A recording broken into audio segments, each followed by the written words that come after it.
cares about Relic Keeper anyway? Let me tell you, I do.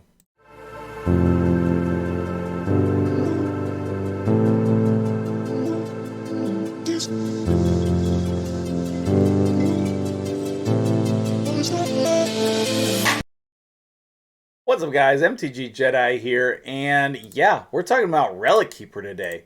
The one, the only Relic Keeper. And he's right here, Relic Keeper.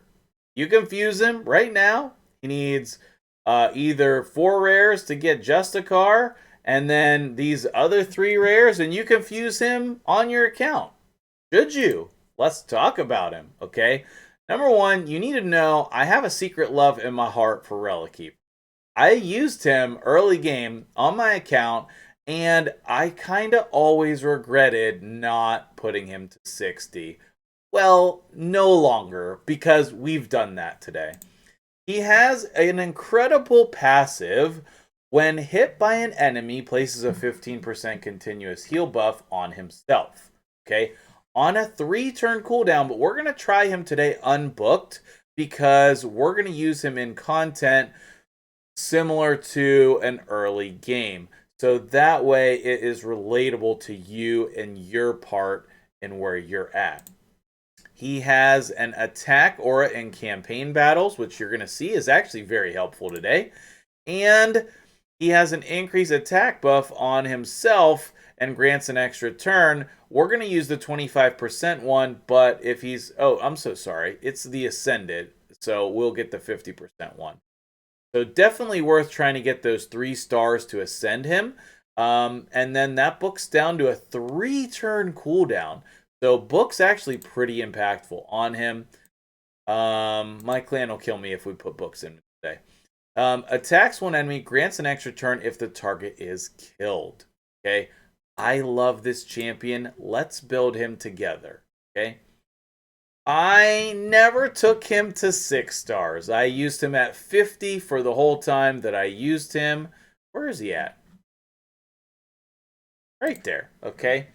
So, do we have masteries on him? No, not full masteries. Okay. And in fact, you can see I didn't know what I was doing.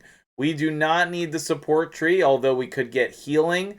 So if you were going to do masteries on him, you should always do crit rate and crit damage. Then you're going to want to come down here to this mastery, Retribution, and you're probably going to want to come down to Helm Smasher, but today we're just going to use him with these 3 masteries, okay? Because those ones are very easy to get. It's what, 2 or 3 runs in Minotaur. And so let's go ahead and build him. We want to use accessible gear. He is an attack-based champion, and his attacks, this is his really only attack, right? Because this is an ability. But his damage is based on attack. So we want an attack ring. Do we have a 5-star one that's equipped somewhere? Don't.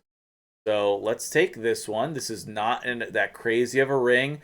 This attack percentage roll would be like a triple roll on a 5-star piece. So we'll use this. That would be a good ring. Okay. Do we have a crit damage amulet? This one is perfect, okay? Especially if you haven't had silver to level it up. It is a 6-star, but it's only level 12. And then we would want an attack banner. Now, if you don't have this type of gear on your account, you can see this is a very mediocre banner, okay? Let's see if we have an even mediocre one. No, we don't, because I sell a lot of 5-star gear, okay? But you can see this is not crazy accessories, all right? Now, we're going to still build him with crit damage gauntlets, and we're going to use these offset ones, just like you should be using offset ones, and these are 5-star. So we're going to commit to that. Then we're going to do an attack percentage chest, and we're going to use the offense set. I have used this 5-star piece so many times on so many different champions, but it's just been sitting there because it's the offense set. We get Cruel, and that's so much better. Now we're also going to pair that with these crit rate boots that also have attack and attack percentage. Okay, we're going to try to stick to 5-star gear so that we can make this a relatable build. Okay, but if you can't get these stats, then you're not going to want to try to replicate them like immediately. Okay, you're going to want to try to just do the best you can do. Okay, so we have 18% crit rate with attack percentage. And I used to do this all the time to get some speed on my champions. I would use the speed set just for the speed bonus. And so I'm working that into this video for you guys today here as well. Crit rate and speed. Let's use the 5-star one. This is perfect. The only thing we're really looking here is the crit rate. Neither of these are going to really help us except making us expensive.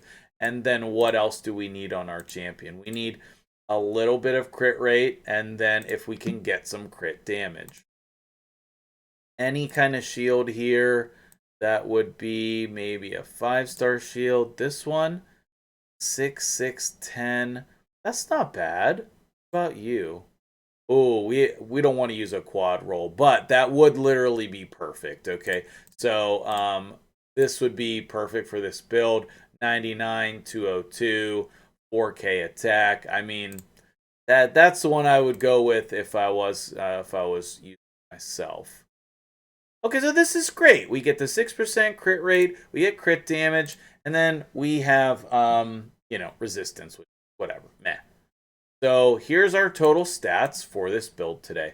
168 speed, not very fast. 100% crit rate, 191 crit damage, which is not crazy, and 4,000 attack. Does not need accuracy at all. Doesn't really need resistance. HP and defense are nice, okay? They're nice to have. They're nice to have. But the main thing that I want to try him in here is in 12-3, okay? Now, we're also going to go through and we're going to do some other things. But what you're going to see here is Relic Keeper's original purpose was to beat the campaign. It was to help you in campaign. So if you're struggling in campaign to beat normal, hard, brutal campaign, then you can build Relic Keeper probably at level 50.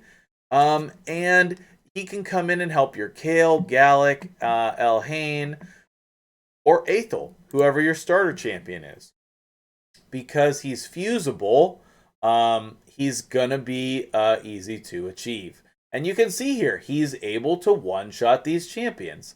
Now, I wouldn't say that he's ideal because he's force, but you can see that he's definitely doing it. He's doing it, right? And he is quite capable of doing this role right here as your campaign farmer. Now, the starters, they all do it equally as well, maybe even a little bit better, because their affinity is blue. And are we going to die? Okay, we didn't die yet. Got that continuous heal. And we're getting extra turns. And if you have Relentless gear, then he can be wonderful in that role as well. Look at that, guys, okay? Now, what you're probably going to want, though... Oh, no, not champion. You're probably going to want to use him earlier in the campaign to help you fight through. Okay? This stage here is particularly difficult with all of the Dracos. Okay? I remember being stuck there. A lot of people get stuck like on the Skull Crown Senacia levels. Like this. So let's see if he can come in here and fight through one of the toughest stages in the campaign. And just like this, he's going to one-shot them. Now, maybe these stats are too good for real, like, early game. But if he's your second champion, third champion that you're building, then he can definitely come in and help you get the stars that you're needing. Also, his build is a perfect example for your starter champion. If you can get the build on your starter champion that I just put in there, obviously they're going to be able to do that too. Okay? Except you're going to want accuracy on most of your starter champions. Best time, 32 seconds. So, some other stages that are tough for people to beat. I actually found the Biggin stage to be pretty challenging. And you can see who I beat the campaign with. I beat it with Miscreated Monster and Madame Saris for my 3 stars. But that was on Nightmare. That was on Nightmare. Not Brutal. But you see here where this level is very difficult sometimes for your starter champion. It is not very difficult for Relic Keeper in this gear. And he's getting so many extra turns because he's killing people, and he's going to kill people who he thinks he can kill. Right? And we almost one-shotted Biggin with these stats, guys. Almost one-shotted him. Okay? So, Relic Keeper is still good. Let's make Relic Keeper great again, guys. And hopefully you have enjoyed this. Now, could you use Relic Keeper in dungeons? Yes, you absolutely could. Okay, you absolutely could. I also think you could use Relic Keeper in the Doom Tower. Like, if we come in here to the normal Doom Tower, floor 1, I betcha that he can solo this. But I don't actually know, because I didn't test this. I just messed around in campaign, and I knew that that's what his strength would be. But look at this. He can also come in here with this build and solo the normal Doom Tower. So, those of you doing Chosen's free-to-play competition, come in here and build your Relic Keeper. If it wasn't already 11 days in, I would think about doing it. Okay, maybe we can't. Maybe we need a healer as well. Maybe not. Maybe we just need like a little bit more HP instead of that speed gear. Maybe putting what kind of set could we put on him? A life set. We could put on the immortal set would probably be the best.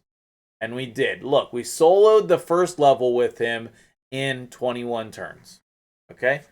Now, whether he can continue doing that, I don't know. I don't know if he can or not, okay? Obviously, I'm not going to test every single thing, but he can definitely help you in dungeons. If you're stuck in dungeons, I bet you he can solo... What's the first one where you get 6-star gear? This one. Oh, I've hit rank recently. Ready? Go. And obviously, if he can't do it, that's okay too, because he's one champion and you will have a whole team. But I really wish that that passive would proc more than just once, but you know, it is what it is. So I think that he is a really underrated epic champion, and maybe he's gonna die on this level, but that will be fun to see too. Okay, but again, you're gonna have him on a team. He's still a great champion, and the best part about him is the fact that he can come in and he can do all these extra turns from killing champions. Yes, he can. Okay, so I don't know. If you like this video and you want to see an end game build of Relic Keeper, let me know. We can definitely do that for fun. I can put some of my best gear on him and we can try him out in different areas of the game if you would be interested in seeing that. So if you found this guide helpful, please leave a comment below. Like the video, subscribe to the channel. I want to do more guides on early game useful champions. Maybe this is not accessible gear because I have options, you know, from playing for almost 2 years. But I tried to make it as accessible as possible. If he had Masteries, he could probably beat the dragon. But since he doesn't, I don't know if he'll be able to. And again, this is an early stage in Dragon. But he's taking massive damage from the poisons, and the dragon ate him. All right, well, you can go rest in the dragon's stomach with Elhain. And, but that was a fun try. It was a fun try. So, what do you guys think of Relic Keeper? Did I sell you? Did I sell you on Relic Keeper? Are you going to build him on your account? What do you think? If you're going to use him on your account and you found this to be helpful, let me know. I have a love for him. I always thought he was a super cool champion. He's a permanent fusion, so he's always going to be there.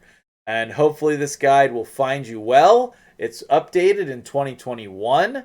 And this is just the start, guys. Relic Keeper can be even better than this. This is mid-game gear right here. He can be even better than this, guys. So thank you for watching. I appreciate you guys. I hope you have a wonderful day. And add your name to the list of subscribers. It's free. Just click the button. Then you'll be part of the Jedi Academy. I'll catch you guys in the next one. Have a great day.